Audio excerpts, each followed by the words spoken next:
DS classes में आप सभी का स्वागत है। मैं दीपिका साहू आज आप सभी के लिए लेकर आई हूँ टेंस नंबर 3।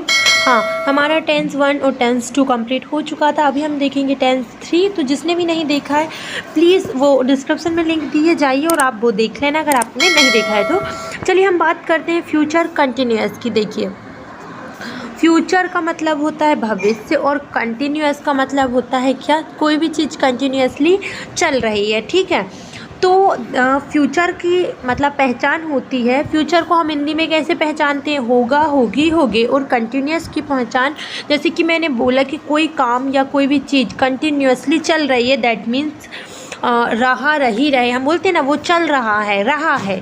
तो रहा मतलब क्या होता है? कंटिन्यूअस। ठीक है, तो यहाँ पर जब हम पहचान को मिक्स करेंगे ना भाई, तो पहचान क्या बन जाएगी? अपनी पहचान बन जाएगी रहा होगा, रही होगी, रहे होंगे। पहचान बनेगी रहा होगा, रही होगी, रहे होंगे।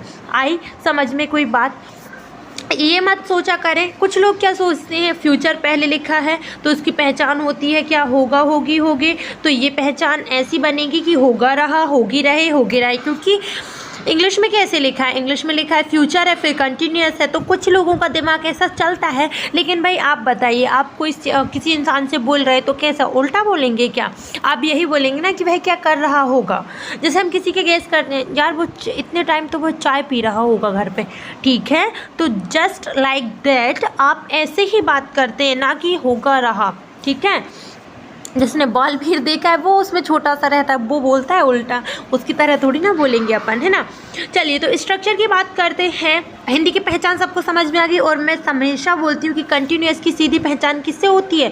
ING से होती है। जहाँ भी आपको ING दिखे लपक के आप लगा दीजिए। मतलब जहाँ पर भी आपको कंटिन्यूअस दिखे, आपको हिंदी पहचान दिखे, रहा होगा, रही होगी, कंटिन्यूअसली का कंटिन्यूअस टेंस दिखे आपको, तो लपक के लगाइए क्या? ING भाई। हाँ, ठीक है। अभी हम देखेंगे, सबसे पहले आएगा कि आपका सब्जेक्ट, देन सेल या विल, फिर आता है बी।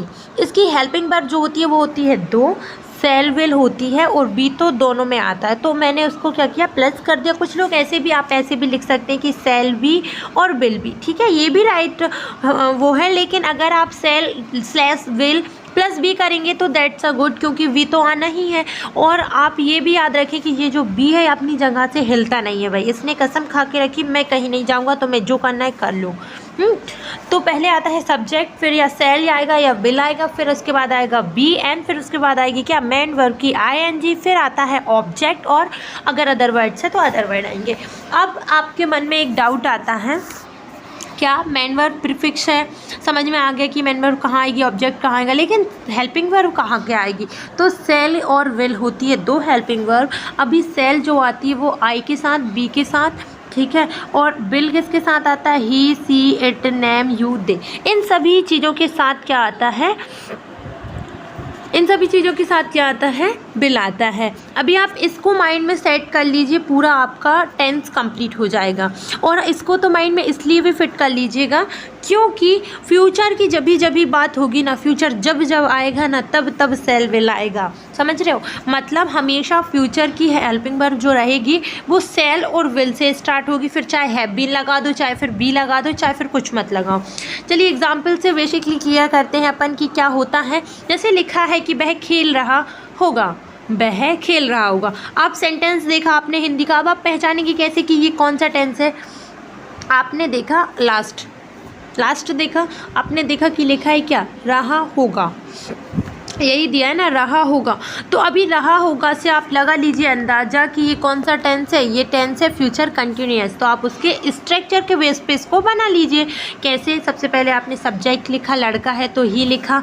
फिर आपने क्या किया, ही के साथ क्या आता है? बिल भी आता है, तो आपने बिल भी ऐड कर दिया। फिर इसके बाद खेलने को क्या बोलते हैं? खेलने को प्लेइंग बोलते हैं। ठीक है, अभी जैसे हम सेकंड की बात करेंगे, लिखा है अरुण कल दिल्ली जा रहा होगा। अरुण कल दिल्ली जा रहा होगा, तो इसका क्या बनेगा? Arun will be going to Delhi tomorrow. देखिए अरुण आ गया, क्यों आ गया अरुण? अभी बताते हैं। अरुण इसमें नाम दिया था तो अरुण आया। एंड अरुण के अकॉर्डिंग जब भी सब्जेक्ट में ही शी इट नेम आता है तो हम क्या यूज़ करते हैं, विल यूज़ करते हैं। और मैं आपको एक कंडीशन और बताती हूँ, विल आप लोगों ने सुना होगा और सभी लोग इसी तरीके से समझाते हैं, बताते हैं कि देखिए अगर हम ग्रामर के बेस पे बात करें ना तो विल जो है ही सी इट नेम के साथ आता है, ठीक है।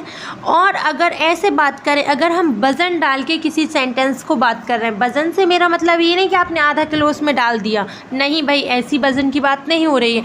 मतलब कोई भी सेंटेंस प्रेशराइज हो रहा है या फिर मैं बोलूँ कि मुझे ये करना ही है, that I will do that, ठीक है, मुझे वो करना है, आई विल डू दैट, ठीक है। तो ये जब हम बोलते हैं ना कि कोई भी हाँ हमको करना ही है, तो आपके जो सेंटेंस है उसमें वज़न है तो आप उसमें सेल यूज़ नहीं करेंगे, उसमें आपको विल यूज़ करना पड़ेगा, ठीक है। तो आपको मैंने बता दिया कि ये आई के साथ विल हम कब यूज़ करते हैं, ठीक है। अभी देखिएगा, Arun will be going to Delhi tomorrow. आप एक चीज़ और क्लियर कर लीजिए कि अगर ऑब्जेक्ट और अदर वर्ड को हम कैसे क्लैरिफाई करेंगे, देखिए सबसे पहले जो ऑब्जेक्ट और मतलब कि अदर वर्ड्स रहेंगे, अदर वर्ड्स क्या क्या हो सकते हैं। पहले आप भूल जाइए कि ये कल लिखा है, आपने पूरा सेंटेंस बनाया, देन आपने इस कल को लिख दिया। मतलब कि जैसे आज, कल, मॉर्निंग, इवनिंग की बात होती है तो ये सब अदर वर्ड्स होते हैं। टाइम पीरियड्स की बात हो तो वो भी अदर वर्ड्स होते हैं, ठीक है। तो ये सारी चीज़ें लास्ट में लिखी जाती है, ठीक है। अभी हम बात करते हैं नेगेटिव में, थोड़ा सा गौर फरमाइएगा, नेगेटिव में थोड़ा सा ध्यान देने की ज़रूरत है, दैट्स इट, बाकी पूरा वैसे का वैसा रहेगा। देखना, हेल्पिंग वर्ब के बाद लगाते हैं नॉट, और अभी आप बोलेंगे कि सेल भी और विल भी इसकी हेल्पिंग वर्ब है। जी हाँ, आप सही बोल रहे हैं, लेकिन सब्जेक्ट के बाद सेल और विल आता है।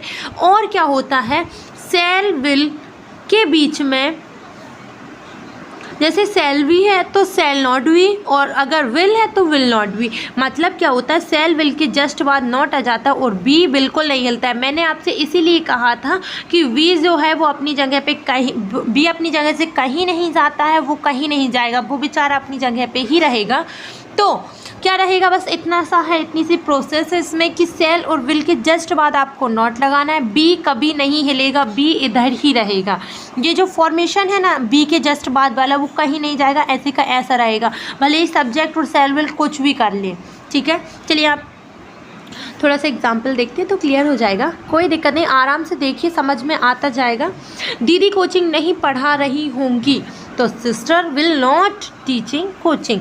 पढ़ाना और पढ़ना क्या अंतर है, पढ़ाना इट मीन्स टीचिंग और पढ़ना दैट मीन्स रीड, ठीक है, क्लियर। कुछ मिसिंग लग रहा है इन दोनों सेंटेंस में, अगर ध्यान से देखेंगे, पहले देख लीजिए फिर आपको बताते हैं। कपिल अंग्रेजी लिख रहा होगा, that Kapil not writing English, नहीं लिख रहा होगा, कर लेना है ना, गलती से लिख रहा होगा, कहा हो गया। अभी देखिए इसमें क्या है, जब आप ऐसा बना के दे देंगे ना किसी को तो वो पूरा का पूरा गलत होगा, क्योंकि इसमें हमने बी तो इंक्लूड किया ही नहीं। मतलब क्या है कि नॉट के जस्ट बाद बी लगाना है आपको, है ना। फ्यूचर इंडेफिनिट किस किसने पढ़ा है। इंट्रोगेटिव देखते हैं अपन।